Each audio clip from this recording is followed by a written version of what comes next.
अस्सलाम वालेकुम जी स्टूडेंट्स, इस छोटे से लेक्चर में हम जो रिसेंट अटेम्प्ट हुई आई कैप की कैफ 8 की उसकी डिस्कशन करेंगे। मेरी कोशिश होगी कि आपका बहुत ज़्यादा टाइम ना लूँ, क्योंकि ये आपका वक्त बहुत कीमती है। इससे ज़्यादा से ज़्यादा आपको रिवीजन में गुजारना चाहिए, और इस लेक्चर का मकसद भी यही है कि एक दफ़ा हम जो रिसेंट अटेम्प्ट में आई कैप ने कंसेप्ट टेस्ट किए उनकी क्विक रिवीजन कर लें। तो आइए स्टार्ट करते हैं। क्वेश्चन पेपर है हमारे सामने, और इसमें question number 1 part A. Question number 1 part A में देखिए उसने इन्फॉर्मेशन हमें क्या दी है। एक लिस्टेड कंपनी है, और उस लिस्टेड कंपनी के उसने 3 सालों का डाटा दिया है, और रिक्वायरमेंट में हमसे कह रहा है calculate the materiality at the financial statement level. Materiality calculate करनी है फाइनेंशियल स्टेटमेंट लेवल की, यानी परफॉर्मेंस मटीरियलिटी की बात नहीं कर रहा।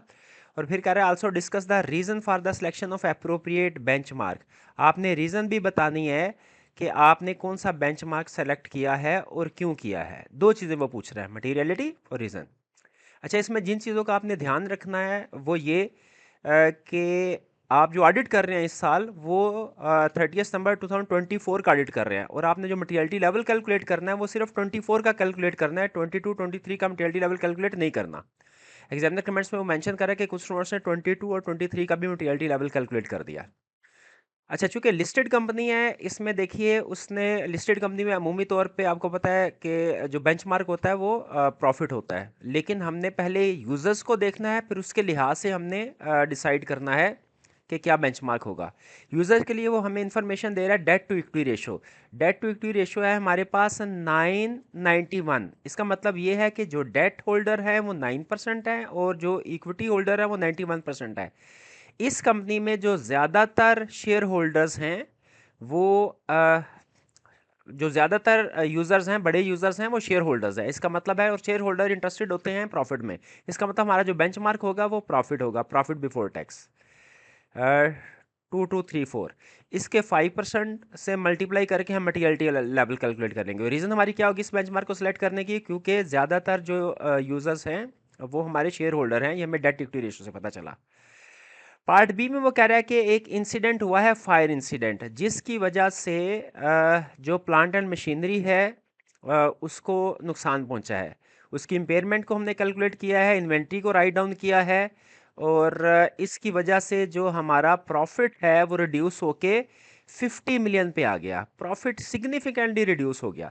देखिए, जब प्रॉफिट इतना ज़्यादा रिड्यूस हो जाए तो फिर हम प्रॉफिट एक अप्रोप्रिएट बेंचमार्क नहीं रहता। इस सिचुएशन में हमें अल्टरनेट बेंचमार्क की तरफ जाना चाहिए। अल्टरनेट बेंचमार्क क्या होगा? वो रेवेन्यू भी हो सकता है, वो टोटल एसेट्स भी हो सकते हैं। इस सिचुएशन में कोई भी रेवेन्यू ले सकते हैं, टोटल रेवेन्यू भी, टोटल एसेट्स भी। मैं टोटल रेवेन्यू को यहाँ पे रिकमेंड करता हूँ कि आप टोटल रेवेन्यू को बेंचमार्क लें, लेकिन अगर आप एसेट्स को भी लेते हैं तो कोई प्रॉब्लम नहीं है। इसमें हमारा फिर जो बेंचमार्क है वो टोटल रेवेन्यू हो जाएगा, और जो सूटेबल परसेंटेज है वो 1% हो जाएगी। और इसकी रीज़न क्या है ये जहन में रखिएगा। रीज़न ये है कि फायर इंसिडेंट की वजह से फाइनेंशियल स्टेटमेंट में सिग्निफिकेंटली इंपैक्ट आया है, और प्रॉफिट की अमाउंट जो है वो टू लो हो गई है, 50 मिलियन ना होने के बराबर। तो ये मटीरियल अगर आप 50 मिलियन के ऊपर प्रॉफिट कैलकुलेट करते हैं तो वो बहुत ही ज़्यादा कम होगा। रिक्वायरमेंट में वगैरह discuss the impact of additional information of materiality calculated in A above. इसमें मटीरियलिटी का इफेक्ट क्या होगा? इस इवेंट की वजह से हमारा मटीरियलिटी का जो बेंचमार्क है वो रिवाइज हो गया। अब मटीरियलिटी का बेंचमार्क रिवाइज हो गया, मटीरियलिटी रिवाइज बेंचमार्क यानी रेवेन्यू की बेस पे कैलकुलेट होगी, उसका 1% लेंगे रेवेन्यू का। और याद रखिएगा इसमें एक और अहम चीज़, जब मटीरियलिटी फाइनेंशियल स्टेटमेंट लेवल की मटीरियलिटी रिवाइज होती है तो इसका मतलब यह है कि सिर्फ मटीरियलिटी नहीं बल्कि परफॉर्मेंस मटीरियलिटी भी रिवाइज होगी। तो यहाँ पे आपने इसके साथ जब कभी मटीरियलिटी रिवाइज होती है उसके साथ हमने वैल्यूएट करना होता है परफॉर्मेंस मटीरियलिटी को भी, उसकी भी डिस्कशन करनी थी। आई क्या आपने अपने सोल्यूशन में प्रोसीजर को भी डिस्कस किया है कि जब overall materiality level part B में रिवाइज होगी, साथ में परफॉर्मेंस मटीरियलिटी भी रिवाइज होगी, प्रोसीजर भी रिवाइज होगा। मेरे ख्याल में प्रोसीजर को यहाँ पे डिस्कस करने की जरूरत नहीं, क्योंकि रिक्वायरमेंट में उसने सिर्फ इम्पैक्ट ऑन मटीरियलिटी पूछा है।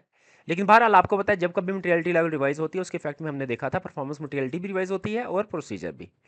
ये हमारा था क्वेश्चन नंबर 1।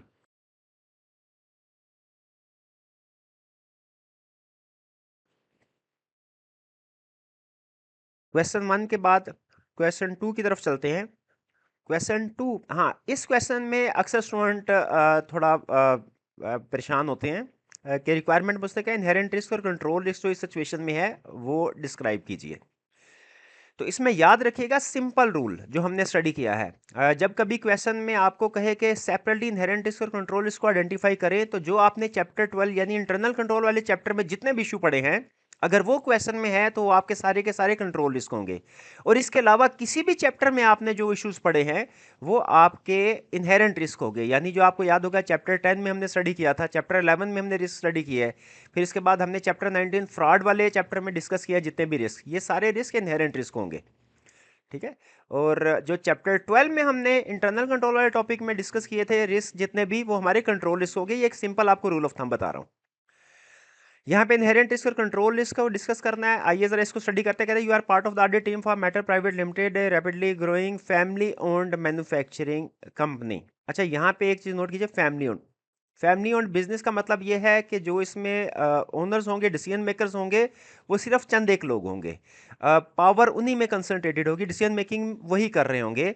ऐसी सिचुएशन में हो सकता है कि इनके पास रेलिवेंट जो एक्सपीरियंस है वो ना हो चीज़ों का। और मैनेजमेंट ओवरराइड ऑफ कंट्रोल का भी रिस्क होता है, क्योंकि पावर जो है वो चंद लोगों में कंसंट्रेटेड है। मैनेजमेंट ओवरराइड ऑफ कंट्रोल हमारा इंटरनल कंट्रोल का रिस्क है। तो फैमिली ओन्ड बिजनेस से हमें मैनेजमेंट ओवरराइड ऑफ कंट्रोल की तरफ इशारा कर रहा है, वो रिस्क राइज हुआ और वो कंट्रोल रिस्क होगा।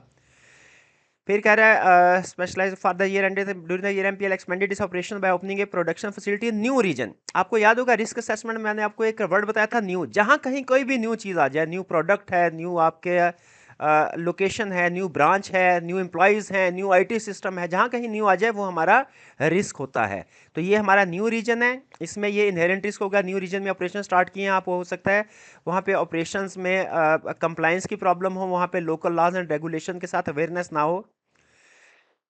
फिर इसके बाद कह रहा है it was expected MPL would continue to demonstrate fast pace growth to the new facility as well. However this new facility has faced significant challenges including delay in production, higher than expected cost and quality control issue. These issues have led to an accumulation of inventory at the new facility. अब ये जो inventory obsolete होने का risk है, उसने बताया कि new location में आपको कुछ प्रॉब्लम फेस करना पड़ी है जिसकी वजह से इन्वेंट्री में प्रॉब्लम आई। ये भी आपका इनहेरेंट रिस्क होगा, इन्वेंट्री में इन्वेंट्री के ऑब्सोलीट होने का रिस्क है। फिर इसके बाद कह रहा है in response MPL has decided to establish a separate internal audit function for this new facility and is conducted interviews for a chief internal auditor and 2 support position. अच्छा, यहाँ पे वो खेल गया है, आप नोट कीजिए, आपके लिए थोड़ा सा ये समझना जरूरी है। कह रहे MPL has decided to establish internal audit function, यानी इंटरनल ऑडिट फंक्शन एस्टैब्लिश करने का डिसीजन किया। अभी इंटरनल ऑडिट फंक्शन इसका मतलब है नहीं। करंटली कंपनी के पास कोई इंटरनल ऑडिट डिपार्टमेंट नहीं है, कोई इंटरनल ऑडिट भी नहीं है। उसके लिए इंटरव्यू कर रहे हैं, एस्टैब्लिश करने के लिए एफर्ट्स कर रहे हैं। इसका मतलब है करंटली कंपनी का इंटरनल कंट्रोल सिस्टम बिल्कुल फारग है। भाई इंटरनल ऑडिट ही नहीं है जब, तो उसका सिस्टम क्या होगा, कौन उसकी मॉनिटरिंग कर रहा होगा, कौन उसको डिटेल में देख रहा होगा, डॉक्यूमेंटेशन मैनुअल कौन बना रहा होगा, कोई नहीं बना रहा होगा। तो इस इंफॉर्मेशन से हमें पता चलता है कंपनी का इंटरनल कंट्रोल सिस्टम वीक है। Management is under significant pressure to demonstrate the success for the new facility to directors and other stakeholder. अब मैनेजमेंट के ऊपर प्रेशर है, वो उसके अपने रिजल्ट्स को इंप्रूव शो करवाएगी। अब ये भी आपको याद होगा हमने फ्रॉड रिस्क फैक्टर में पढ़ा था कि मैनेजमेंट जब अंडर प्रेशर हो ये रिस्क को फ्रॉड होता है, ये भी एक रिस्क है, ये बारह इनहेरेंट रिस्क होगा। यानी इस क्वेश्चन के अंदर उसने दो बड़े कंट्रोल रिस्क डिस्कस किए हैं, एक फैमिली ओन्ड बिजनेस होने की वजह से कंट्रोल रिस्क, और दूसरा इंटरनल डिपार्टमेंट ना होने की वजह से कंट्रोल रिस्क। वो मैनेजमेंट ओवरराइड ऑफ कंट्रोल होगा फैमिली ओन्ड, और इंटरनल डिपार्टमेंट का ना होना ये भी कंट्रोल रिस्क है। और फिर इनहेरेंट रिस्क है, कौन कौन से हैं, इन्वेंट्री का इनहेरेंट रिस्क है, मैनेजमेंट के ऊपर प्रेशर है, ये इनहेरेंट रिस्क है, और फिर इसके बाद न्यू फैसिलिटी की वजह से इनहेरेंट रिस्क है। तो लगभग 3 इसमें इनहेरेंट रिस्क है और 2 कंट्रोल रिस्क है। 6 मार्क्स है मेरा हाल, अगर आप इनमें से 4 भी आइडेंटिफाई कर देते हैं रिस्क तो सफिशिएंट होगा। ये था हमारा क्वेश्चन नंबर 2।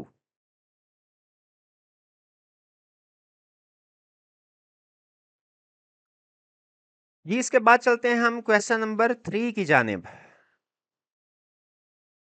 साहब एक चीज नोट कीजिएगा, इस पेपर में उसने केस स्टडी बेस्ड टेस्टिंग जो है उसकी एक्सटेंट ज्यादा की है थोड़ी। इसमें 8 क्वेश्चन हैं, इनमें से 7 क्वेश्चन जो है वो अगर आप देखें तो डायरेक्टली या इनडायरेक्टली वो सिनेरियो बेस्ड क्वेश्चंस हैं। और एक जो लास्ट क्वेश्चन नंबर 8 है वो उसने रिप्रोडक्शन का क्वेश्चन के तौर पे सेट किया है। तो इसका मतलब इंडिकेशन है, आप जहनी तौर पे तैयार रहिएगा कि इस दफ़ा भी जो अटेम्प्ट होगी उसमें ज़्यादातर क्वेश्चन आपके सिनेरियो बेस्ड क्वेश्चन होंगे। लेकिन ये मुश्किल नहीं है, क्वांटिटी ज़रूर ज़्यादा है केस स्टडीज़ की, सिनेरियो बेस्ड क्वेश्चन की, लेकिन ये डिफिकल्ट नहीं है। ज़्यादातर क्वेश्चन मॉडरेट लेवल के हैं। नेक्स्ट है क्वेश्चन 3। क्वेश्चन 3 में क्या कह रहा है जी? हाँ जी, बैंड सब्सटेंस है, पेमेंट टर्म्स हैं। हाँ अच्छा, इसमें भी खेल गया। इसमें कैसे खेल गया? ये आप इसकी रिक्वायरमेंट को नोट कीजिए। अमूमी तौर पे आप शायद आपको प्रॉब्लम होगी इस क्वेश्चन को डिसाइड करने में कि ये टॉपिक कौन सा है। रिक्वायरमेंट में उसने क्लियरली मेंशन नहीं किया, ठीक है। लेकिन अगर आप देखें उसमें कुछ इश्यूज उसने पूछा है, आइडेंटिफाई किया पार्ट ए में कि बताइए इम्पैक्ट, बताइए क्या होगा इसका बैंड सब्सटेंस का, क्योंकि वो जो प्रोडक्ट मैन्युफैक्चर कर रहे थे उसमें कुछ ऐसे इंग्रेडिएंट्स आ गए थे जो कि गवर्नमेंट ने बैन किए हुए थे। उसका इफेक्ट पूछा है। फिर सप्लायर के साथ, न्यू सप्लायर के साथ जो अरेंजमेंट्स है, कुछ डिफरेंट अरेंजमेंट्स है जिनमें चीज़ें पहले आ रही हैं और जो पेमेंट और इनवाइसेज है वो बाद में आ रही है, उसका इम्पैक्ट पूछ रहा है। और फिर रेलिवेंट प्रोसीजर पूछ रहा है। ये असल में रिस्क असेसमेंट का क्वेश्चन है। अगर आप थोड़ा सा नोट करें ना, तो ये रिस्क असेसमेंट में होता है कि इश्यूज आइडेंटिफाई करना है और उस इश्यू को एड्रेस करने के लिए रेलिवेंट प्रोसीजर लिखने हैं। उसने क्लियरली ये थोड़ा सा इसका मेरा ख्याल है नहीं उसे करना चाहिए था। स्पेसिफिकली ऑडिट रिस्क उसे रिक्वायरमेंट के अंदर मेंशन करना चाहिए था। तो कुछ स्टूडेंट्स को ये जानने में थोड़ी प्रॉब्लम हुई होगी कि ये क्वेश्चन है किस टॉपिक का। तो ये ऑडिट रिस्क का क्वेश्चन है। क्या क्या रह करे यार? ऑडिटर, ऑडिटर हैं आप लीडिंग कॉस्मेटिक कंपनी के, known for its various high quality cosmetic product, ठीक है। During the year GCL discovered that some of its product had trace of ban substance, ठीक है। यानी इसका मतलब ये हुआ गवर्नमेंट के किस जो रिक्वायरमेंट्स थी उनकी वायलेशन हो गई। जैसे कोई फूड अथॉरिटीज़ है, वो छापा मारे और उन्हें पता चले कि जी हम हमारे रॉ मटेरियल में कुछ ऐसी चीज़ें हैं जो कि एक्सपायर्ड है। फॉर एग्जांपल आपको याद होगा प्रीवियस अटेम्प्ट में उसने इस तरह का क्वेश्चन भी टेस्ट किया था जिसमें वो कोई रेस्टोरेंट था और उसमें एक्सपायर्ड प्रोडक्ट्स जो थी वो यूज़ हो रही थी, तो उसमें भी मिलती जुलती सिचुएशन थी।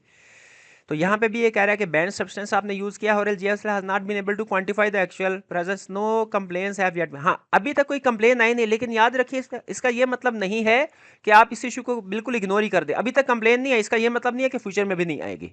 और फिर हो सकता है कि गवर्नमेंट की तरफ से जब इन्वेस्टिगेशन हो तो उसमें गवर्नमेंट की तरफ से पेनल्टी भी आ सकती है। तो ये बेसिकली हम non compliance with laws and regulation की तरफ जाएंगे कि इसमें वो इशू है। और फिर इसके बाद इसमें इन्वेंट्री के ऑब्सोलीट होने का रिस्क है, क्योंकि उसमें जाहिर है ऐसे इंग्रेडिएंट्स इस्तेमाल हो गए हैं जो कि गवर्नमेंट ने बैन किए थे। अब जो आपके पास क्लोजिंग स्टॉक है, क्या आप उसको बेच सकेंगे मार्केट में या उसको कस्टमर को सेल कर सकेंगे? नहीं। अगर किसी कस्टमर को नुकसान हो गया तो आपकी इन्वेंट्री तो जो जाएगी सो जाएगी। इसके साथ साथ कस्टमर ने आपके खिलाफ, कंपनी के खिलाफ लिटिगेशन स्टार्ट कर दी, उसमें आपको कस्टमर को अमाउंट भी पे करना पड़ सकती है और गवर्नमेंट को पेनल्टी भी फेस करना पड़ सकती है। तो इसमें इस इशू की वजह से इसमें ये रिस्क क्या है? इसमें एक आपके स्टॉक ऑब्सोलीट होने का रिस्क आया। दूसरा रिस्क आया इसमें गवर्नमेंट की तरफ से अगर रेगुलेटरी एक्शन लिया जाता है तो उसमें फाइन आपको पे करना पड़ेगा, प्रोविजन फॉर फाइन दूसरा इशू है। और तीसरा इशू ये है कि अगर कस्टमर ने कोई केसेस फाइल कर दिए, लिटिगेशंस, तो उसमें उसकी प्रोविजन और डिस्क्लोजर का रिस्क होगा। ये तीन बड़े इशूज हैं, इन्वेंट्री का, लिटिगेशन का, फाइन का। फिर कह रहे हैं in a bid to remove banned substance from its products in January 24 GCL signed a contract with organic OML के साथ उन्होंने कॉन्ट्रैक्ट साइन किया है। और फिर उन्होंने क्या किया जी कि कॉन्ट्रैक्ट स्पेसिफाइज, हाँ यहाँ से कहानी शुरू हो रही है असल। कह रहे हैं contract specifies that OML will deliver the raw material continuously over the next 2 years according to new terms. OML bills GCL on 15th of each month for the raw material delivered during the preceding month। यानी अगले महीने की 15 को जो billing होगी वो उस delivery की होगी जो पिछले महीने हो चुकी है। यानी जिस महीने डिलीवरी हुई है ना, उस महीने बिल नहीं भेजा जाएगा, बिल अगले महीने की 15 को भेजा जाएगा। GCL is given a credit period of 60 days to settle each invoice. और फिर इसके बाद हर इनवाइस को सेटल करने के लिए मजीद 60 डेज का टाइम पीरियड दिया गया। अच्छा, अब इसमें क्या प्रॉब्लम है? इसमें प्रॉब्लम ये हो सकती है कि भैया आपको चीज़ें डिलीवर हो रही हैं इस महीने, फॉर एग्जांपल जनवरी के महीने में इनवाइस आ रही है 15 फरवरी को, और आपने पे करनी है मार्च अप्रैल 15 अप्रैल तक।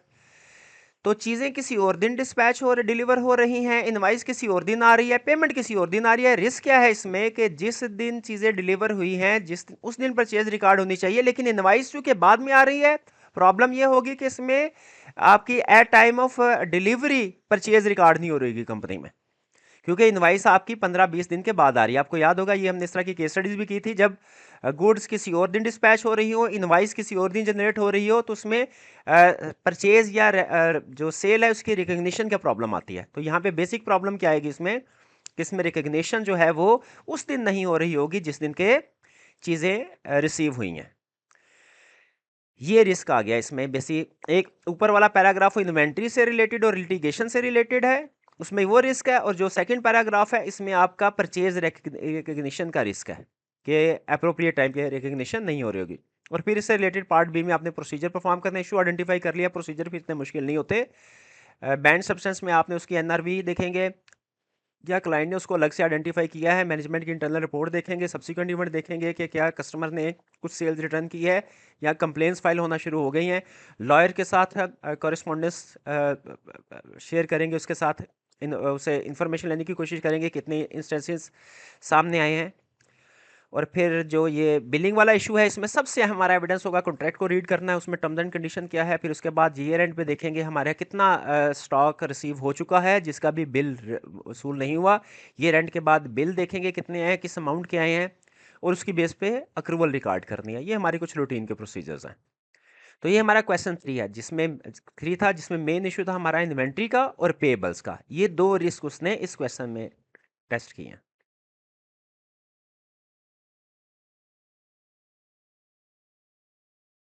नेक्स्ट क्वेश्चन 4 की तरफ चलते हैं।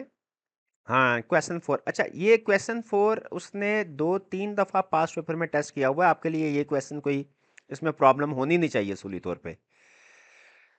रिक्वायरमेंट भी उसकी वही है जो कि पिछले जब उसने टेस्टिंग की इस टाइप ऑफ क्वेश्चन की, तो उसमें जो रिक्वायरमेंट होती है कि identify screen the procedure that may lack relevance to the above mentioned assertions. आपने इसमें देखना है कि क्या जो एरिया में असर्शंस दी है और जो प्रोसीजर दिए हैं ये रेलिवेंट है, यानी जो असर्शन है प्रोसीजर उस असर्शन के लिए ही परफॉर्म किया जाता है। ऐसा तो नहीं असर्शन कोई और प्रोसीजर कोई और बता रहा है। और फिर दूसरा करें, also recommend any 2 additional procedure to be performed for each assertion. अच्छा, ये जो 2 एडिशनल प्रोसीजर वाला है ना, ये पार्ट किसी हद तक रिप्रोडक्शन वाला है कि आपने एजर्शन को सामने रखे प्रोसीजर बताने हैं कि इसके लिए रेलिवेंट क्या होंगे। और बात में आपको याद होगा क्लास में मैंने आपको इसका एक टिप ये दी थी कि जो एक एजर्शन के लिए इरेलीवेंट प्रोसीजर है ना, जब आप मेंशन करेंगे उस प्रोसीजर को आप दूसरे एजर्शन जहां पे रेलिवेंट है वहां पे एडिशनल प्रोसीजर के तौर पे भी लिख सकते हैं।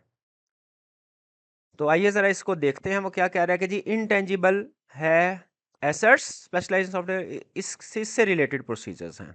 ठीक है, यहाँ पे उसने लिखा हुआ है सिग्निफिकेंट इनटेंजिबल एसेट्स। चलिए जी, सबसे पहले कंप्लीटनेस है। Trace the amount specified in the list of intangible assets to the figures included in trial balance. आपको याद होगा जनरल लेजर से ट्रायल के साथ मैच करना, ट्रायल से बैलेंस शीट के साथ फिगर्स को मैच करना, या शेड्यूल जो है उसे कैरिंग अमाउंट के साथ मैच करना। ये सारे प्रोसीजर जब आप एक सोर्स को दूसरे सोर्स के साथ कंपेयर करते हैं, ये कंप्लीटनेस की सेशन को वेरीफाई करता है। तो पहले वाला प्रोसीजर बिल्कुल ठीक है, ओके। नेक्स्ट है inspect software licence and penalties held by TIL. आपने सॉफ्टवेयर लाइसेंस जो है और पेटेंट्स जो है इनको इंस्पेक्ट करना है। ये कंप्लीटनेस के लिए नहीं है, ये एग्जिस्टेंस के लिए होता है कि आपने ये देखना कि क्या वाकई जो लाइसेंस एक्वायर किए गए हैं और पेटेंट्स जो हैं वो एक्वायर किए गए, एग्जिस्टेंस के लिए ये प्रोसीजर होगा। यहाँ पे एक थोड़ा सा आपको एक टेक्निकल पॉइंट बताऊं, अगर आप वो जो लाइसेंस एग्रीमेंट है ना सिर्फ ये देखते हैं कि एग्रीमेंट भैया लाइसेंस का मौजूद है कि नहीं, एग्जिस्टेंस के लिए होगा। लेकिन अगर आप उस एग्रीमेंट को रीड करते हैं कि उसमें टर्म्स एंड कंडीशन में क्या लिखा हुआ है, राइट कितने साल तक दिए गए, फॉर एग्जांपल कोई लाइसेंस है 10 साल का राइट है, 15 साल का, 20 साल का, तो जब आप उसकी ये टर्म को देखेंगे ना तो ये हमारी राइट्स एंड ऑब्लिगेशन की तरफ जाएगी कि उसके ऊपर क्या हमें उस राइट्स को, उस इंटेंजिबल एसेट को यूज करने के लिए का राइट दिया गया कि नहीं दिया गया, कितने साल तक दिया गया है। ठीक है, जब उसमें हम ये देखेंगे सिर्फ एग्रीमेंट को सिर्फ देख लेना, एग्जिस्टेंस एग्रीमेंट में ये देखना कि वो टर्म्स एंड कंडीशन हमारे कंपनी के नाम पे है, ये राइट्स एंड ऑब्लिगेशन, और उसमें उसका टेन्योर देखना 10 साल, 15 साल, 20 साल, ये एक्यूरेसी एंड वैल्यूएशन के लिए भी ये रेलिवेंट पॉइंट हो सकता है। फिलहाल चूंकि उसने आगे मेंशन नहीं किया कि आपने उस एग्रीमेंट में से क्या देखा है, सिर्फ उसने इतना कहा है कि भैया आपने सॉफ्टवेयर लाइसेंस रीड किया है, तो इससे ये एग्जिस्टेंस की असर्शन वेरीफाई हो रही है, कंप्लीटनेस के लिए नॉट रेलिवेंट है सेकंड वाला। नेक्स्ट एक्यूरेसी एंड वैल्यूएशन कह रहे check the calculation amortisation schedule provided by, भाई चेक कैलकुलेशन जो भी चेक की जाहिर एक्यूरेसी एंड वैल्यूएशन के लिए रेलिवेंट है। फिर verify that amortisation rates apply to internally developed software and acquired patents are in line with TS accounting policies. हाँ, अब ये अमोर्टाइजेशन रेट्स की बात कर रहा है, रेट्स भी कैलकुलेशन को ही कंफर्म करते हैं, तो ये दोनों प्रोसीजर रेलिवेंट है। Next, rights obligation. Verify the records amount in the ledger by cross-referencing them with the intangible assets register. आपने रिकॉर्डेड अमाउंट्स को क्रॉस रेफरेंस किया नहीं, ये तो कंप्लीटनेस के लिए रेलिवेंट होता है ना, ये राइट्स ऑब्लिगेशन के लिए नहीं है। पहले वाला प्रोसीजर फिर इरेलीवेंट हो गया इसके राइट्स ऑब्लिगेशन के। सेकंड है review contractual agreements related to TIL's intangible assets. हाँ, कॉन्ट्रेक्चुअल एग्रीमेंट्स जो है वो आपने रीड किए, तो इनमें अगर ख़ास तौर पे आप उसके राइट वाली क्लास को इंस्पेक्ट करते हैं तो ये राइट्स एंड ऑब्लिगेशन के लिए रेलिवेंट होता है। Next, existence. एग्जिस्टेंस में क्या है? Obtain the intangible asset register and trace the recorded amounts to acquisition documents. हाँ, एक्विजिशन डॉक्यूमेंट्स के साथ आपने कंपेयर किया उसको, यानी जो भी आपने लीगल डॉक्यूमेंट्स होंगे जो कि इस बात का प्रूफ होता है कि आपने उस इंटेंजिबल एसेट्स को एक्वायर किया है, ये बिल्कुल एग्जिस्टेंस के लिए रेलिवेंट प्रोसीजर है। याद रखें, इंटेंजिबल एसेट है। नॉर्मली टेंजिबल एसेट्स उनकी एग्जिस्टेंस को वेरीफाई करने के लिए फिजिकल वेरिफिकेशन करते हैं। यहाँ पे फिजिकल वेरिफिकेशन रेलिवेंट नहीं होगी क्योंकि इंटेंजिबल एसेट्स की फिजिकल वेरिफिकेशन नहीं होती, तो उसकी एग्जिस्टेंस को हम कैसे वेरीफाई करते हैं? एक्विजिशन डॉक्यूमेंट्स वगैरह के जरिए से, एग्रीमेंट्स के जरिए से। तो ये रेलिवेंट प्रोसीजर एग्जिस्टेंस के लिए। Next, obtain management representation that all intangible assets are disclosed to the auditor and that TIL holds a valid licence for them. नहीं नहीं, ये जो रिप्रेजेंटेशन एक एविडेंस जरूर होता है, वीक एविडेंस है लेकिन बहरहाल एविडेंस होता है। लेकिन यहाँ पे वो देखिए, वो रिप्रेजेंटेशन क्या दे रहा है कि all intangible assets disclose to auditor all intangible assets. तो ये वाला हिस्सा तो कंप्लीटनेस के लिए रेलिवेंट होगा ना, कि हमने सारे के सारे इंटेंजिबल एसेट डिस्क्लोज कर दिए हैं। और फिर जो दूसरा है, ये रिप्रेजेंटेशन के TIL holds valid licence for them, कि उसके पास वैलिड लाइसेंस है, ये भी एग्जिस्टेंस के लिए रेलिवेंट नहीं, ये राइट्स एंड ओब्लिगेशन के लिए रेलिवेंट हो सकता है। तो यहां पे पार्ट ए तो ठीक है, लेकिन ये जो सेकंड प्रोसीजर है ये एग्जिस्टेंस से रिलेट नहीं करता। Next, presentation and disclosure confirm that any revaluation or impairment losses are adequately disclosed in accordance with that। बिल्कुल ठीक है, ये इंश्योर करना कि फ्रेम स्टैंडर्ड के मुताबिक डिस्क्लोजर है, ये प्रेजेंटेशन डिस्क्लोजर से रेलिवेंट प्रोसीजर होता है। नेक्स्ट है जी, review acquisition agreements to identify terms and conditions such as amortisation periods and legal rights. नहीं, ये प्रेजेंटेशन डिस्क्लोजर के लिए नहीं है। अमोर्टाइजेशन पीरियड जो है ये प्रोसीजर हमारा रेलिवेंट होगा एक्यूरेसी एंड वैल्यूएशन से, और जो लीगल राइट्स हैं ये हमारा रेलिवेंट होगा राइट्स एंड ऑब्लिगेशन से। ये दोनों हिस्से, यानी एक ही प्रोसीजर के दो हिस्से, आपको पता है एक प्रोसीजर दो वर्जन को इफेक्ट कर सकता है, ये हमने डिस्कस किया हुआ कंसेप्ट। ये दोनों दूसरी वर्जन के लिए तो रेलिवेंट है लेकिन प्रेजेंटेशन डिस्क्लोजर के लिए नहीं है।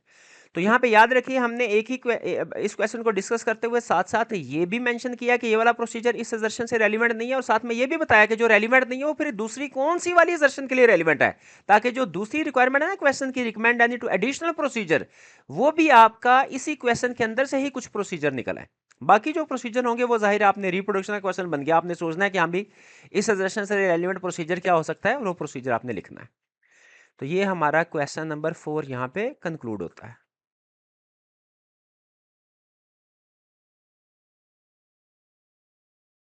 जी आगे चलते हैं जी क्वेश्चन नंबर 5 की तरफ। हाँ, 5 भी थोड़ा सा स्टूडेंट्स के लिए डिफिकल्ट क्वेश्चन साबित हुआ होगा, क्योंकि ये पास्ट पेपर के ट्रेंड पे क्वेश्चन नहीं था, और ये थोड़ा सा है भी डिफिकल्ट।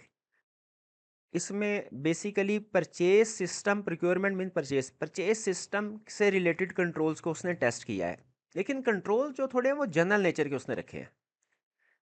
3 उसने सिचुएशन दी हैं, इन तीनों, ये तीनों की तीनों सिचुएशन प्रोक्योरमेंट यानी परचेजेस से रिलेटेड है, और आपसे पूछ रहा है कि बताइए क्या कंट्रोल्स होने चाहिए इन सिचुएशन में। आइए स्टडी करते हैं। पहले requirement discuss 3 controls for each challenges faced by TPL. यहाँ पे अहम लफ्ज पता है क्या है? ईच, यानी आपने 3 कंट्रोल्स बताने हैं लेकिन टोटल सबके नहीं, यानी ऐसा नहीं समझना आपने कि एक कंट्रोल पार्ट 1 का बता दिया, एक 2 का, एक 3 का, क्वेश्चन निमट गया, ऐसा नहीं है। 3 कंट्रोल्स ईच के, एक एक के 3 कंट्रोल्स बताने हैं।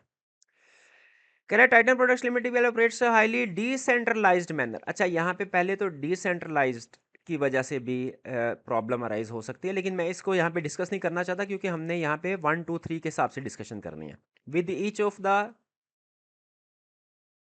3 plants having significant autonomy over procurement process. 3 plants हैं, उन सबको ऑटोनॉमी दी गई है कि भैया आप जब चाहे परचेजेस कर ले। तो पहला जो बड़ा इशू यहाँ पे अराइज होता है वो हम नीचे देखेंगे, अगर उसने क्वेश्चन में कहीं पे जिक्र किया हुआ तो उसको डिस्कस करेंगे। वो ये है कि आपको डिसेंट्रलाइज्ड या ऑटोनॉमी नहीं देनी चाहिए, बल्कि प्रिक्योरमेंट का प्रोसेस जो है वो सेंट्रलाइज्ड होना चाहिए, ताकि इस चीज़ के ऊपर कंट्रोल रहे कि ऑर्गेनाइजेशन के अंदर कौन सी चीज़ कब मंगवाई जा रही है, कितनी क्वांटिटी में मंगवाई जा रही है, बजट ओवररन ना हो। वरना हर डिपार्टमेंट अपनी मर्जी से मंगवा रहा होगा चीज़ें, तो कंट्रोल करना मुश्किल हो जाएगा परचेज के ऊपर। कह रहा है TPL's procurement strategy emphasise rapid sourcing to minimise production delay specially for high demanded components critical to their manufacturing process. कह रहा है हमें इन्वेंट्री जल्द से जल्द चाहिए होती है। However this autonomy has led to several challenges. Challenges बता रहा है Several plants have entered into binding purchase agreements with vendors without proper authorization or approval. ले जी, पहला तो उसने कंट्रोल वीकनेस जो है वो बता दिया आपको। अब हमने लेकिन वीकनेस नहीं इसको बल्कि कंट्रोल्स डिस्कस करने हैं। हमें कंट्रोल जाहिर है वीकनेस से सामने आएंगे। पहला इशू आ गया कि अथोराइजेशन अप्रूवल नहीं हो रही। कंट्रोल्स में आपने लिखना है कि हर परचेज की हर प्रोक्योरमेंट परचेज ऑर्डर इशू होने से पहले उसकी प्रॉपर ऑथोराइजेशन या अप्रूवल होने चाहिए। ऑर्गेनाइजेशन के अंदर लिमिट्स होनी चाहिए कि किस अमाउंट तक की अप्रूवल कौन करेगा। कह रहा often exceeding their delegated financial authority. In some cases, these unauthorized commitments were discovered only after the goods had been delivered and invoices raised, leaving the company with significant unapproved financial obligation. इसमें क्या कह रहा है कि जब purchase order issue कर चुके होते हैं, जब सामान आता है तब पता चलता है हो ये तो मिलियंस की परचेजिंग कर दी है। अब कंपनी सर पकड़ के बैठ जाती है कि अब हम ये मिलियंस की जो परचेजिंग हो गई है इसको हम पे कैसे करें। तो इसमें कंट्रोल्स क्या हो सकते हैं? नंबर वन, सबसे पहले तो आपने परचेज ऑर्डर इशू करने की लिमिट्स लगानी है। ठीक है, जैसे उसने बता दिया कि प्रॉपर ऑथराइजेशन अप्रूवल हो। नंबर टू, फिर आपने हर डिपार्टमेंट्स को उसका बजट देना है। फिर उसके बाद जो भी परचेज ऑर्डर इशू हो वो पहले से उसकी एक सेंट्रलाइज्ड डेटाबेस हो जिसमें परचेज ऑर्डर की एंट्री हो, ताकि पता चले कंपनी ने कितने परचेज ऑर्डर इशू किए हुए हैं। रिकॉर्डिंग सिस्टम इंप्रूव करे अपना। रिकॉर्डिंग सिस्टम पहले से जब परचेज ऑर्डर इशू किया है तब से आपके सिस्टम में आ जाए, ताकि आपकी नज़र हो कि ये चीज़ें हमने परचेज की हैं, हफ्ते बाद, 10 दिन बाद, महीने बाद ये चीज़ें जब हमारे पास आएंगी हमने इसके लिए फाइनेंस रेस करना है। तो उसमें बड़े बड़े इश्यूज क्या हुए, कंट्रोल्स क्या आप आपने रिकमेंड करने हैं? नंबर वन, ऑथोराइजेशन लिमिट्स होनी चाहिए। नंबर टू, पहले से बजट्स हो। नंबर थ्री, जब वो चीज़ें जो है वो प्रॉपर डॉक्यूमेंटेशन हो, रिकॉर्ड मेंटेन हो रहा हो पर जितने भी परचेज ऑर्डर इशू किए हैं, ये हमारे मेन कंट्रोल्स होने चाहिए यहाँ पे। सेकंड में क्या कह रहे हैं? There have been increasing instances of collusion among between plant procurement officer and certain vendors. Collusion है आपस में उनका। हाँ, तो कोलिजन तोड़ने का तरीका क्या किया है? शिफ्ट कर दे भैया, ट्रांसफर कर दे। एक तो ये कंट्रोल आ गया, मैंडेटरी ट्रांसफर। थोड़े थोड़े अरसे के बाद हर डिपार्टमेंट के लोगों को ट्रांसफर कर दिया जाए, ताकि नए लोग आए तो उनका पहले से अरेंजमेंट ना हुई हो। जैसे होता है ना, किसी जगह पे ज्यादा बेईमान किस्म के लोग काम करें तो क्या करे, उनको ट्रांसफर करके एक ईमानदार बंदा वहां पे ले आए। तो एक कंट्रोल तो ये होता है मैंडेटरी ट्रांसफर। मैंडेटरी ट्रांसफर से अगर कोई फ्रॉड कर रहा हो ना, कोई एक पर्सन, तो जब उसकी जगह पे दूसरा पर्सन आता है तो वो उसको आइडेंटिफाई कर देता है अमूमी तौर पर। Leading to inflated prices and kickbacks, commission मिलते हैं। The decentralised nature of the procurement process has made it difficult to detect such fraudulent activities. हाँ, तो उसने खुद बता दिया कि रीजन क्या है, डिसेंट्रलाइज्ड।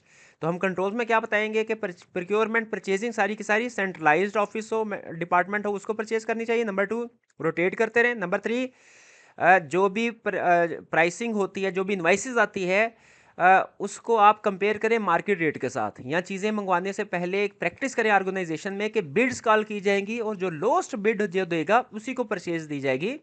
ऐसा नहीं है कि परचेज ऑर्डर इशू किया जाएगा उसी को। ऐसा नहीं है कि जी अपने मनपसंद के लोगों को परचेज ऑर्डर इशू किए जा रहे हैं।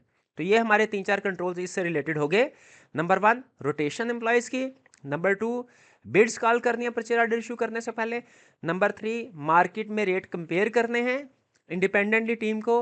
और नंबर फोर, डिसेंट्रलाइज नहीं बल्कि उसकी बजाय प्रोक्योरमेंट या परचेज सेंट्रलाइज होनी चाहिए। थर्ड में कह रहा है due to lack of standardise vendor evaluation criteria across plant. अच्छा, इसमें भी इसने हिंट दे दिया। लैक आ गया, लैक का मतलब क्या हुआ कि ये कंट्रोल नहीं है, तो आप इसमें कंट्रोल फॉर सजेस्ट कर दीजिए क्या कि भैया वेंडर को वैल्यूएट करने के लिए स्टैंडर्डाइज प्रोसीजर होने चाहिए। ऐसा नहीं है कि अपनी मर्जी से वेंडर को सेलेक्ट कर लिया हो। Some vendors have been awarded contracts based on personal relationship rather than objective performance metrics. अब यहाँ पे दूसरा आ गया क्राइटेरिया। अब अगर आप थोड़ा सा नोट करें ना, क्वेश्चन आपके लिए शायद नया होगा लेकिन क्वेश्चन के अंदर उसने आपको वीकनेसेस बता रहा है। Lack of standardised vendor valuation criteria weakness है। इसका कंट्रोल्स बता दे कि जी भैया क्राइटेरिया पहले से डिसाइड किया जाना चाहिए कि हमने किसको सेलेक्ट करना है।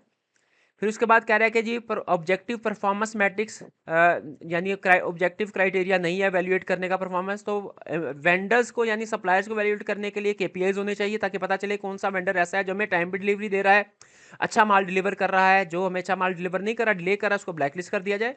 This has resulted in poor supplier performance, frequent delays and inconsistent pricing, with some plants paying significantly more for the same goods and services than other। कि कुछ जो है वो डिफरेंट प्राइसिंग है। अब डिफरेंट प्राइसिंग में अगेन वो centralise वाली बात आ जाएगी कि अगर सेंट्रलाइज डिपार्टमेंट हो परचेजिंग के लिए तो फिर ये डिफरेंट प्राइसेस के ऊपर एक ही प्रोडक्ट जो है वो बाय नहीं कर रहे होंगे। लेकिन चूंकि सेंट्रलाइज वाली हमने ऊपर कहीं रिकमेंडेशन दे दी है, तो पार्ट 3 में वो रिकमेंडेशन देनी नहीं चाहिए। यहाँ पे फिर हमारी क्या क्या रिकमेंडेशन होगी कंट्रोल्स की? स्टैंडर्डाइज वेंडर वैल्यूएशन होना चाहिए, सप्लायर की वैल्यूएशन होना चाहिए, उसके लिए ऑब्जेक्टिव क्राइटेरिया हो। इसके अलावा जो सप्लायर के लिए इंटरनल ऑडिट डिपार्टमेंट का होना, मॉनिटरिंग होना, वो हम यहाँ पे लिख सकते हैं। लैक ऑफ स्टैंडर्डाइज वाला हो गया हमारा, वेंडर्स को कॉन्ट्रैक्ट पर्सनल रिलेशनशिप की वजह से। अच्छा, अगेन यहाँ पे 2 points resulted in poor supplier performance. Supplier की परफॉर्मेंस को वैल्यूएट करना है। Frequent delays and inconsistency pricing, ये तो सप्लायर की परफॉर्मेंस में आ जाएंगे। तीसरा जो कंट्रोल हो सकता है वो पेमेंट के हवाले से हो सकता है, कि पेमेंट करने से पहले उन पेमेंट्स का जो इंटरनल ऑडिट डिपार्टमेंट जो है उनकी रीचेकिंग करे, ताकि प्राइसिंग की फेयरनेस को इंश्योर किया जा सके। ये हमारा क्वेश्चन नंबर 5 है।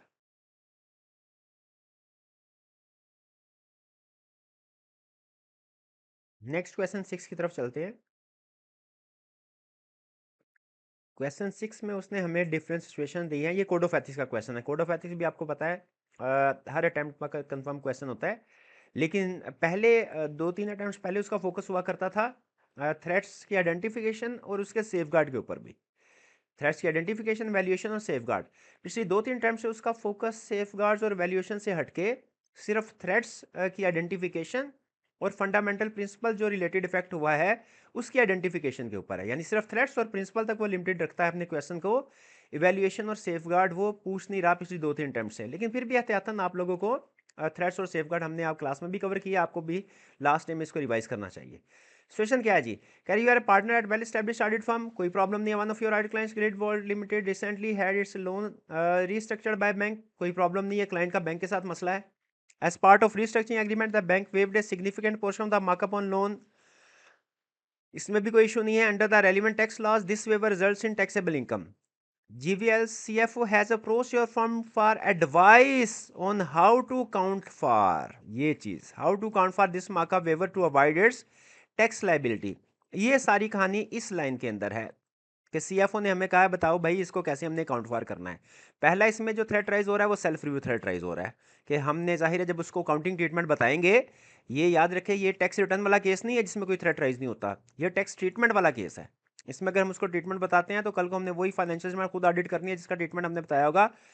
सेल्फ रिव्यू थ्रेट राइज होगा। फिर उसके बाद इसमें चूंकि वो हमें बता रहा है कि अवॉइड टैक्स लाइबिलिटी, ये नोट कीजिए अवॉइड टैक्स लाइबिलिटी, तो इसमें हमारा एडवोकेसी थ्रेट भी राइज होगा कि कल कला को हम इसी ट्रीटमेंट को खुद भी डिफेंड कर रहे होंगे। और प्रिंसिपल इसमें क्या इफेक्ट हो सकता है? ऑब्जेक्टिविटी का प्रिंसिपल तो आपको पता है इफेक्ट होता ही होता है, वो मैंने आपको बताया हुआ है कि आप हर उसमें लगभग हर सिचुएशन में लिख सकते हैं। इसमें चूंकि सेल्फ रिव्यू थ्रेट हो गया तो हम इंडिपेंडेंट नहीं रहेंगे। फिर इसके अलावा इसमें ऑब्जेक्टिविटी के साथ साथ इसमें प्रोफेशनल बिहेवियर का इशू भी अराइज होता है कि आप क्लाइंट को हो सकता है टैक्स से इवेजन का मशवरा दे रहे हैं कि टैक्स को कैसे लाइबिलिटी से कैसे बचा जा सकता है, तो ये अच्छे प्रोफेशनल बिहेवियर की निशानी नहीं है। और साथ ही साथ इसमें आपकी इंटेग्रिटी पे भी क्वेश्चन मार्क राइज होगा, इसमें इंटेग्रिटी का इशू भी राइज हो सकता है। जाहिर है अगर CFO जो है वो एक डिसऑनेस्ट एक्ट करता है और आप उस डिसऑनेस्ट एक्ट में उसको सपोर्ट करते हैं, तो आपकी इंटेग्रिटी, आपकी अपनी ऑनेस्टी भी कंप्रोमाइज हो गई। और फिर ऑनेस्टी, जाहिर है जो बंदा ऑनेस्टी को कंप्रोमाइज कर दे उस बिहेवियर को हम प्रोफेशनल बिहेवियर नहीं कह सकते। इंटेग्रिटी और प्रोफेशनल बिहेवियर ये दोनों इकट्ठे ही क्वेश्चन को इफेक्ट करते हैं। तो जब कभी इंटेग्रिटी इफेक्ट हो रही हो आप उसके साथ जोड़ सकते हैं, आंखें बंद करके प्रोफेशनल बिहेवियर को भी साथ में लिंक कर सकते हैं। तो इसके अंदर जो बड़ा इशू है वो सेल्फ रिव्यू थ्रेट राइज आ रहा है। इसकी वजह से इशू कौन से है? ऑब्जेक्टिविटी, प्रोफेशनल बिहेवियर और इंटेग्रिटी। पार्ट बी में देखते हैं क्या है। पार्ट बी में कह रहा है partner are audit firm responsible for auditing the financial statements of NML well known retail chain ML has been your firm for over a decade. Over a decade ये आ गया familiarity threat. And over time you have developed a close working relation, ये तो confirm हो गया ना close working relationship से with NML senior management, ये तो कंफर्म हमारा फेमिलियरिटी थ्रेट राइज हो गया।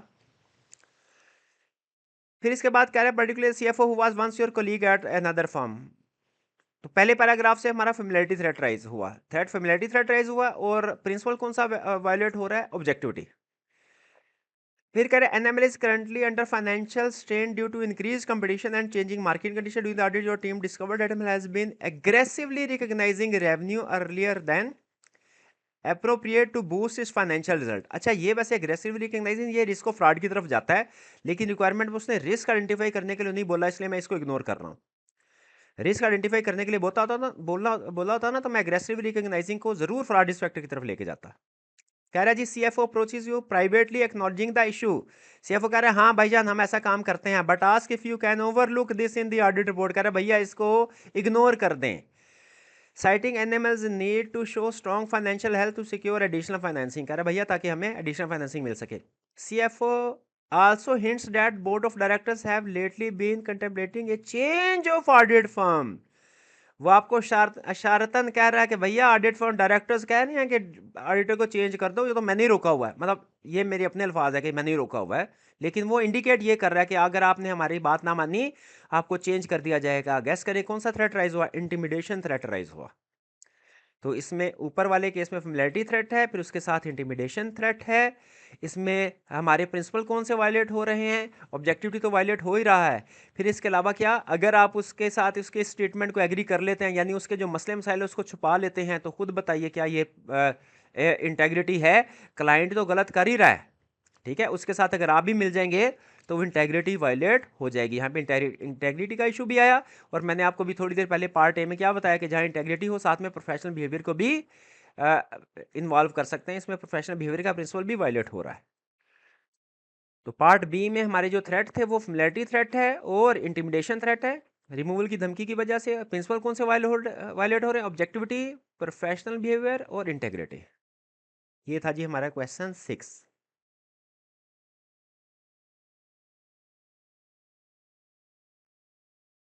नेक्स्ट क्वेश्चन 7 की तरफ चलते हैं। 7 क्या है जी? तीन सिचुएशन, अरे ये तो आपके लिए आसान ही होगा ना, ये रिपोर्टिंग वाला क्वेश्चन है। कह रहा है analyse each of the above independent situation, discuss the related audit reporting implication. ये मेरा हाल आपके लिए शायद री केस स्टडीज में से सबसे आसान केस स्टडी होगी, क्योंकि मम्मी तौर पे इस पे स्टूडेंट्स ने ज़्यादा प्रैक्टिस की होती है। कहते हैं तीन इशूज़ है। क्या क्या इशू है जी? Revenue from major customer before the delivery of, ये ले वही डिलीवरी से भी पहले रेवेन्यू। ये ऐसा कैसे हो सकता है? आईएफआरएस 15 की वायलेशन। भाई परफॉर्मेंस ऑब्लिगेशन मीट हो तभी रेवेन्यू रिकॉर्ड होना चाहिए। आसान अल्फाज में जब आपने डिस्पैच किया है तभी आप रेवेन्यू रिकॉर्ड करेंगे। कह रहे हैं यहाँ पे डिलीवरी डिस्पैच कोई नहीं किया, revenue recognise from contract 175 million. Management क्या कहती है? मैनेजमेंट कह रही है कि कॉन्ट्रैक्ट ये नॉन कैंसिलेबल है और सारे का सारे पैसा हमने एडवांस में पकड़ लिया है, तो भैया कस्टमर कहीं भाग सकता नहीं है, पैसे भी वो दे चुका है और कॉन्ट्रैक्ट भी नॉन कैंसिलेबल है। लेकिन याद रखिए हमने अकाउंटिंग के मुताबिक चलना है। हमने अकाउंटिंग क्या कहती है? रेवेन्यू कब रिकॉर्ड हो? जब आपने इसको डिस्पैच करना है। तो इसका मतलब ये मिस स्टेटमेंट हो गई, और जब आप इसको कैलकुलेट करेंगे ये मिस स्टेटमेंट मटेरियल होगी, क्वालिफाइड ओपिनियन। पार्ट बी में क्या कह रहा है? पार्ट बी में कह रहा है कि रिसर्च एंड डेवलपमेंट एक्टिविटीज में इंगेज है, और उसने क्या किया है? बीएचएल है capitalise large portion of its research cost, capitalise किया है। अगर यहाँ पे रिसर्च की बजाय डेवलपमेंट कॉस्ट होता ना तो फिर मैं इसको मिस स्टेटमेंट की तरफ ना लेके जाता। डेवलपमेंट कॉस्ट को कैपिटलाइज किया जा सकता है अगर क्राइटेरिया मीट हो रहा हो। लॉ दिख रहा है। रिसर्च कास्ट तो आपको पता है वो तो सीधा सीधा आईएफआरएस कहता है कि भैया ये हमने इसको कैपिटलाइज नहीं करना। कह रहे amounting to rupees 300 million, assuming that initial service, ना ये भी मिस स्टेटमेंट हो गई। रिसर्च कास्ट को कैपिटलाइज कर ही नहीं सकते। कैलकुलेट करेंगे इसको हम 300 मिलियन को 2900 मिलियन के 5% के साथ, तो ये मटेरियल होगा, क्वालिफाइड ओपिनियन। सी पार्ट में क्या कह रहा है? इम्पेयरमेंट है, एस्टिमेट किया है क्लाइंट के मुताबिक 350 है, हमारे मुताबिक 375 मिलियन की इम्पेयरमेंट होनी चाहिए। मिस स्टेटमेंट कितनी हुई? 25 मिलियन की। लेकिन यहाँ पे जो प्रॉफिट है ना वो 1500 मिलियन का है। जब 1500 मिलियन का 5% कैलकुलेट करेंगे तो ये मेरा ख्याल है 75 मिलियन आएगा, और अमाउंट जो है वो 25 मिलियन। इसका मतलब है मिस स्टेटमेंट इमटेरियल है। मिस स्टेटमेंट इसमें क्वालिफाइड ओपिनियन नहीं देना। मिस स्टेटमेंट है तो सही लेकिन इमटेरियल है, क्वालिफाइड ओपिनियन नहीं देना, अनमोडिफाइड ओपिनियन आएगा। लेकिन लेकिन आपको याद होगा कि वो कह रहा है एक्सटेंसिव डिस्कशन की है मैनेजमेंट के साथ, और ये इसमें इम्पेयरमेंट है। इम्पेयरमेंट के ऊपर याद आपको की ऑडिट मैटर की एग्जांपल्स में था, इम्पेयरमेंट भी, रिवैल्यूएशन भी है, इम्पेयरमेंट भी है। तो इसको हमने की ऑडिट मैटर पैराग्राफ में इंक्लूड करना है। याद रखें क्वालिफाइड ओपिनियन में नहीं करना। क्वालिफाइड ओपिनियन में करना होता तो फिर की ऑडिट मैटर में ना आता। अब चूंकि ये क्वालिफाइड ओपिनियन में नहीं जा रहा, सिग्निफिकेंट मैटर है, हमारे की एडिट मैटर की एग्जांपल में था। मैनेजमेंट डायरेक्टर के साथ डिस्कशन भी की है, तो ये वो आपको जो डिस्कशन वाली बात बता रहा है, ये जो आपको एस्टिमेट्स की बात बता रहा है इम्पेयरमेंट, ये की एडिट मैटर की वजह से बता रहा है, तो इसमें हम की एडिट मैटर पैराग्राफ में इसको इंक्लूड करेंगे। ये हमारा था क्वेश्चन 7।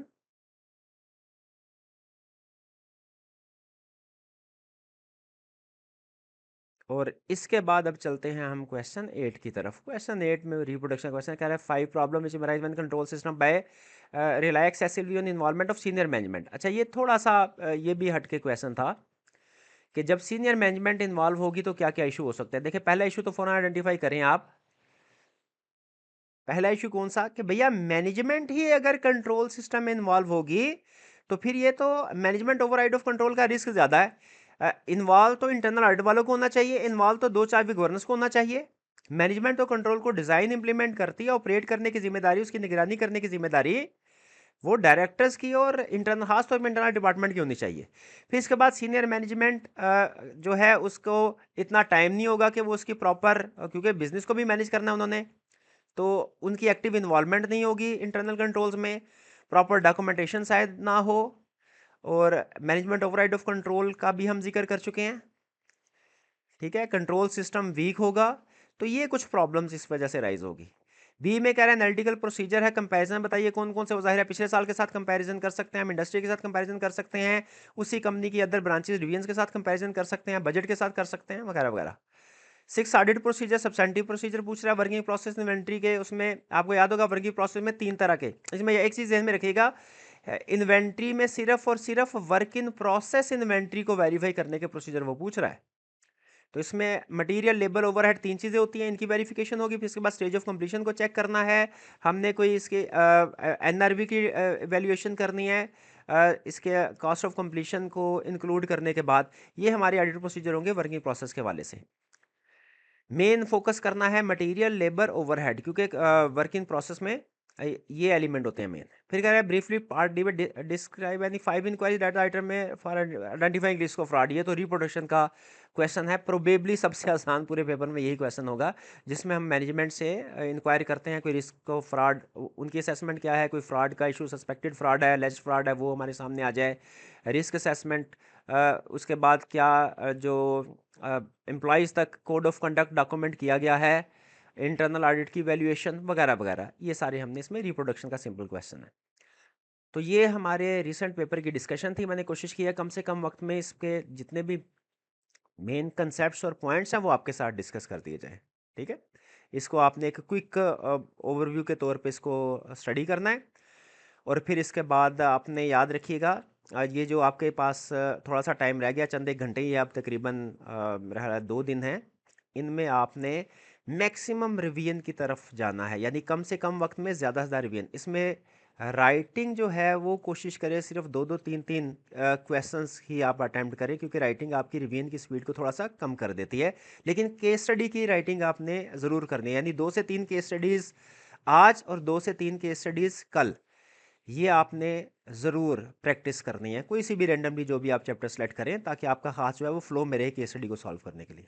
यहाँ पे हम अपने इस छोटे से लेक्चर्स का अख्ताम करते हैं। अल्लाह हाफिज़।